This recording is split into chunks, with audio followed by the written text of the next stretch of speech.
Welcome to Adult Sabbath School Podcast.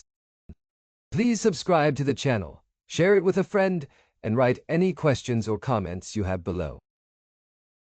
So think about how leaders usually record history, right? From ancient kings all the way to modern CEOs, it's almost always about boasting of your victories and, sanitizing your failures. But the source material for this story does something completely different. It is brutally honest, recording the failures and the blunders of its biggest heroes for everyone to see. And this isn't just some kind of historical blooper reel.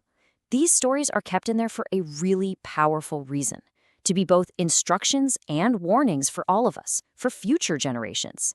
The idea is that we can learn just as much from a big failure as we can from a huge success. Okay, so let's get into the story itself. Our case study, the Great Gibeonite Deception. This is pretty much a masterclass in how to pull off a scam. So here's the setup. Israel's recent victories at Jericho and Ai have caused this wave of panic across the land. Most of the local tribes are banding together, forming this big military alliance to fight back.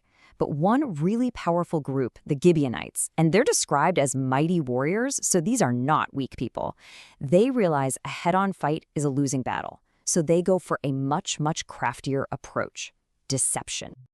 And the detail that went into their deception is just remarkable. It was like a full-on theatrical production. They got their props together, worn-out clothes, beat-up sandals, dry, moldy bread, and then they perfected their story. They were just weary travelers from a super distant land, and all they wanted was a simple peace treaty. So put yourself in Joshua's shoes for a second. This desperate-looking group shows up.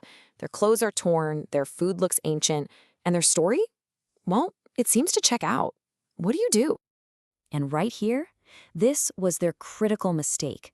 They looked at the evidence, they listened to the story, but they forgot the single most important step in their decision-making process.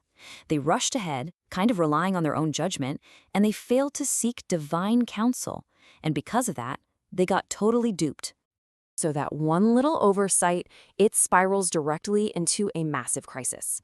The leaders make a treaty, they seal it with a sacred vow, only to find out, basically moments later, that they've been completely played.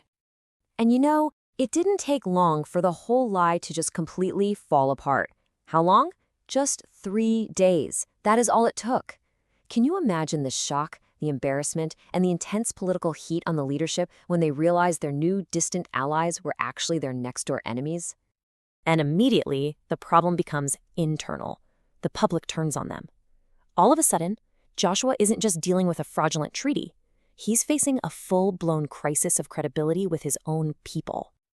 This put them in a totally impossible spot. Okay, option A, break the vow. This would make the angry crowd happy, and it would punish the liars. It's the easy, pragmatic choice. Or option B, you keep your word. This means you have to face the public backlash and honor an oath that was made, as the text says, to your own hurt. So this brings us to the fallout, the consequences. The leaders made their choice, and it was a decision that carried a really heavy price. Not just for them, but for the Gibeonites too. Their really difficult decision was guided by this profound principle of integrity, one that would be written about centuries later in the Psalms. It's this idea that a person of real character keeps their word, even when it costs them, even when it hurts. And here was the bottom line, the ultimate reason for their choice. The oath wasn't just some political promise they made to the Gibeonites. They had sworn it in the name of God. And for them, that made the vow absolutely sacred and unbreakable, no matter how they were tricked into it. So what happened to the Gibeonites? Well, their plan worked, sort of. Their lives were spared. But their lie came with a lasting consequence: disgrace and servitude. These once mighty warriors were made into woodcutters and water carriers, becoming a permanent living reminder of the cost of their dishonesty.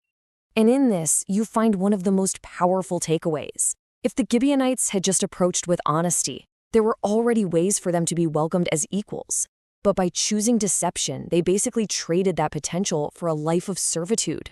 Their lie bought them survival, but it cost them their freedom. So what are the timeless principles we can pull from this ancient drama? This brings us to our final section: lessons in truth and integrity.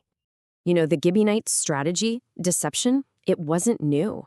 In fact, the biblical narrative frames deception itself as this fundamental spiritual problem, tracing the origin of lying all the way back to an enemy it calls a liar and the father of it. So if deception is presented as this ancient problem, the source material points to what it considers the definitive solution, the person of Jesus, who made the incredible claim, "I am the way, the truth, and the life." And this just redefines the whole concept of truth. In this worldview, truth isn't just a set of abstract facts or moral principles. No, it's presented as a person, the literal embodiment of reality itself, someone you can actually know and encounter. And according to the source material, encountering this truth leads to a really profound outcome: freedom. Specifically, it offers freedom from the very kind of deception that trapped the Gibeonites and can just as easily trap us today. Okay, so to bring it all together, what are the timeless lessons here? First, integrity. Treat your word as sacred. Second, discernment. Don't rush into big decisions. Seek counsel. Third, honesty. Just recognize that lying is always a costly shortcut. And finally, grace. Our failures, even huge ones like Joshua's, they don't have to be the final word. And that leaves us with one last question to think about.